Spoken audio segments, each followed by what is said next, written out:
इस 15 अगस्त को national road and transport minister Nitin Gadkari ji ने annual toll tax policy scheme launch करी, जिस स्कीम के अंतर्गत आप एनुअली टोल टैक्स में केवल 3000 का रिचार्ज करें और कहीं भी ट्रैवल करो।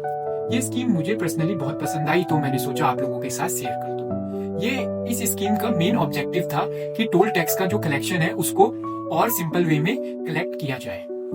इस स्कीम का फायदा केवल प्राइवेट और नॉन कमर्शियल व्हीकल ही उठा पाएंगे, जैसे कार, जीप और वैन। इस स्कीम को एक्टिवेट करने के ये कुछ प्रोसेस होगा, जैसे जो आपका पुराना फास्टैग है उसी का जो नंबर है उसको आपको राजमार्ग यात्रा करके गवर्नमेंट का ऐप है उसमें एंटर करके आपको उसमें एनुअली 3000 का रिचार्ज करना है। उसके रिचार्ज कंप्लीट होते ही 2 घंटे बाद आपका एनुअली रिचार्ज प्लान चालू हो जाएगा। ये एनुअल टोल टैक्स प्लान केवल नेशनल हाईवे और कुछ एक्सप्रेस वे में ही लागू है, जैसे कि स्टेट हाईवे और प्राइवेटली ओन हाईवेज में ये टोल टैक्स प्लान स्कीम लागू नहीं है। इसमें आपको पुराने ही टोल टैक्स स्कीम के अंतर्गत अपने पैसे देने होंगे। 74% toll tax collection Indian government का नॉन कमर्शियल व्हीकल जैसे कि ट्रक और बसेस से होता है, और दूसरी ओर प्राइवेट ओन व्हीकल से केवल 26% का ही गवर्नमेंट का टैक्स रेवेन्यू कलेक्ट होता है, जिसके अंतर्गत कार और वैन और जीप और बहुत सारी गाड़ियां आती हैं। आइए जानते हैं इस टोल टैक्स के क्या क्या फायदे हैं। पहला, इसमें कोई भी और डॉक्यूमेंट नहीं लगेंगे। दूसरा, ये ट्रैफिक को कम करेगा।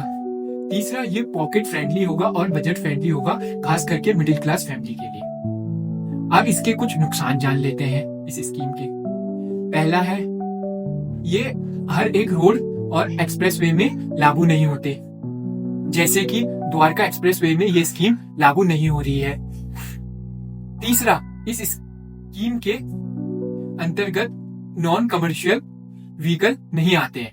आइए जानते हैं अब स्कीम के कुछ क्या क्या लिमिटेशंस हैं, जैसे कि ये स्कीम हर एक हाईवे और एक्सप्रेसवे में लागू नहीं होती, जैसे कि द्वारका एक्सप्रेसवे में ये स्कीम लागू नहीं हो रही है।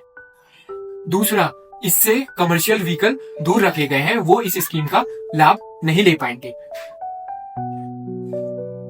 तीसरा, जो कि प्रॉपरली एजुकेटेड लोग नहीं है, वो इस ऐप को चलाने में थोड़ी बहुत दिक्कत या परेशानी फेस कर सकते हैं। आप लोगों को क्या लगता है, जो गवर्नमेंट ये टोल टैक्स की एनुअल प्लान की स्कीम लाई है, इसमें कुछ और मॉडिफिकेशन किए जाने चाहिए कि और सिंपल वे से करो, या इसके अल्टरनेटिव वे ढूंढने चाहिए, जैसे कि टोल टैक्स एक बजट फ्रेंडली भी हो जाए लोगों के अंतर्गत और गवर्नमेंट को भी इजी टू कलेक्ट हो।